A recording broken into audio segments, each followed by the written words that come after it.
Serial का episode 2 आ चुका है। एपिसोड 2 की शुरुआत होती है टाइटेनिया के चर्चा के साथ। जी हाँ, उसने काम ही ऐसा किया, कोर्ट में हमला करना बड़ा काम तो होता ही है, तो इसी वजह से उसकी तारीफ़ें चल रही होती न्यूज़ में हर जगह कि हाँ टाइटेनिया वो टाइटेनिया ये। और साथ ही में सीरियल का भी नाम हो रहा होता है जहाँ लोग सीरियल को अप्रिशिएट कर रहे होते हैं। टाइटेनिया ने इतना बड़ा कांड किया लेकिन उसको उसके वकीलों ने क्या कह के बचा लिया कि टाइटेनिया ने लो ब्लड शुगर के कारण ऐसा किया था। अब यहाँ कुछ लोगों को समझ नहीं आएगा ये लो ब्लड शुगर का मतलब क्या होता है। भाई देखो, लो ब्लड शुगर मैं बता दूँ, एक बार मेरे को डॉक्टर ने बताया कि तुम्हें लो ब्लड शुगर हो गया है, और भाई तब मेरी ऐसी हालत थी, मैं क्या बताऊँ भाई साहब, 10 मिनट के लिए भी मेरे से चैन से खड़ा नहीं हो जाता। ऊपर से थकान सी रहती थी शरीर में और फिर नींद पे नींद आती थी। जरा सा चलते के साथ ही ऐसा लगता था चक्कर से आ जाएंगे। जेनिफर को उसका नाम शीहल पसंद तो नहीं आता, लेकिन वो फिर भी इस चीज़ को सेलिब्रेट कर रही होती है।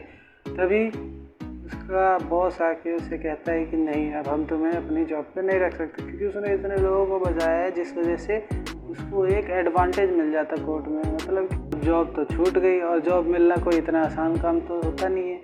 कई जगह पे जॉब के लिए अप्लाई करते लेकिन कहीं से भी रिप्लाई नहीं आता है। सब जगह से उसे उसके सीएल होने की वजह से निकाल दिया जाता है या मना कर दिया जाता है जहाँ भी वो अप्लाई कर रही होती है। इन सबसे उसकी उम्मीद टूट जाती है और आखिरकार जब वो बार में ड्रिंक कर रहे थे तभी उसे JLKH फाउंडेशन की तरफ से जॉब ऑफर आता है। जॉब ऑफर भी कोई ऐसा वैसा नहीं, उसे सीधे हीरो एसोसिएशन का हेड बनाया जाता है, जो कि सुपर हीरो, सुपर विलन्स, इन सब के केसेस के ऊपर इन्वेस्टिगेट करेगी और उनका केस डिफेंड वगैरह करेगी। और इसके लिए तैयार होती है, वो तुरंत हाँ बोल देती है। तभी उसको ऑफिस ले जाती है तो उसको फर्स्ट ये पता चलता है कि यहाँ पर काम करने के लिए एक कंडीशन है। कंडीशन ऐसी है कि उसे सीएल के रूप में अपने क्लाइंट्स को डिफेंड करना है या फिर प्रोटेक्ट करना है। वो अपने बॉस को काफ़ी समझाने की कोशिश करती है कि वो जेनिफर के कोर्ट में भी अपने क्लाइंट्स के केस आसानी से लड़ सकते हैं, लेकिन बॉस उसे साफ मना कर देता है।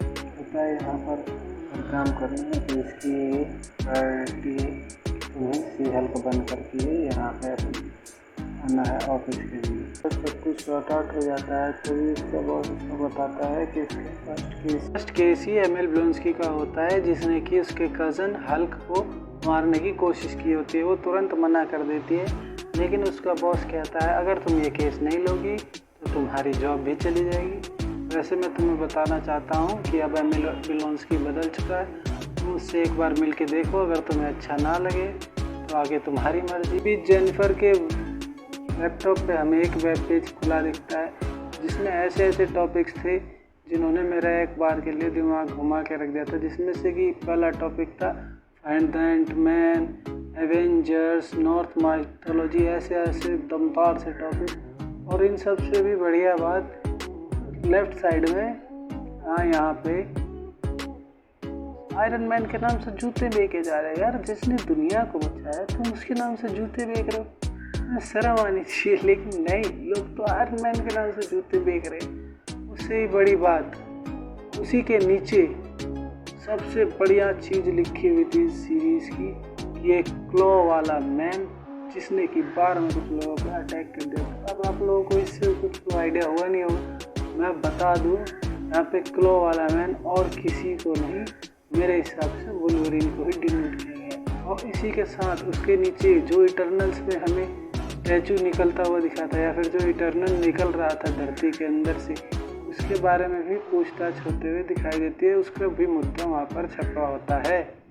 जेनिफर एमिल ब्लोंस्की से बात करने के लिए चली जाती है, जहाँ उसे वो बताता है कैसे उसे लगा कि वो एक सुपर हीरो था जिसे कि US ने ही तैयार किया था हल्क को रोकने के लिए। और आखिरकार क्या हुआ उसके साथ, उसे इस जेल में सड़ना पड़ रहा है।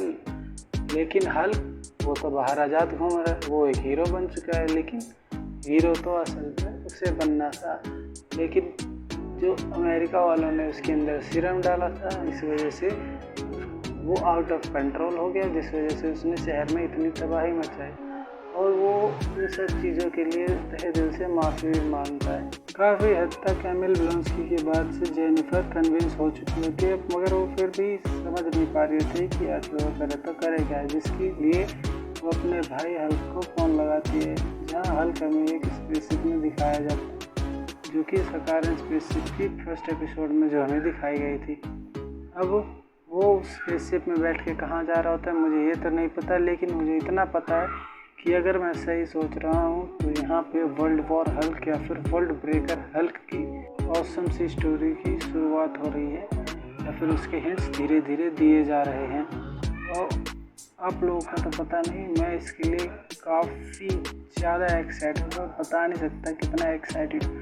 तुम इसी बात से अंदाज़ा लगा सकते हो कि हल्क कितना पावरफुल होगा। वो सुपरमैन से भी तगड़े कैरेक्टर सेंचुरी से लड़ता है, जिसमें वो सेंचुरी तक को थका देता है। वो अलग बात है कि वो खुद भी ठंडा पड़ जाता है, लेकिन भाई इतना खतरनाक है ना वर्ल्ड वॉर कि अगर इसको सही से अडेप्ट किया गया ना तो हम सबको मज़ा ही आ जाएगा। इतनी ऑसम स्टोरी है।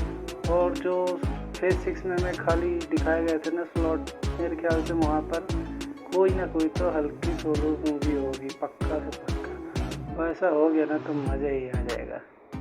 खैर हल्क उसे समझाता है कि उसने तो कब का एमिल ब्लोंस्की को माफ़ कर दिया है क्योंकि एमिल ब्लोंस्की ने उसको काफ़ी टाइम पहले ही वो सॉरी वाला लेटर भेज रखा था, जिसे देखकर हल्क अपना पिघल गया था। कसम से भाई साहब, हल्क इतनी तगड़ी लड़ाई करके एक लेटर पे पिघल जाता है, क्या बात है। जेनिफर पूछती है क्या मतलब इसका, क्या मैं उसका केस ले सकती हूँ? हल्क कहता हाँ खुशी लो, मैंने मना कर दिया, तुम अपना आराम से ले सकती हो केस। हर बेगुनाह को बचाना तुम्हारी जिम्मेदारी है। खैर ये बात उसने नहीं कही थी, ये मैंने अपने से जोड़ी है। अगर आप लोग को अजीब लगे तो आप लोग इस चीज़ को स्किप कर सकते हैं। बस ये आप लोग मेरी वीडियोस देखते ही हैं, उन्हें भी तो स्किप ही कर देते हैं।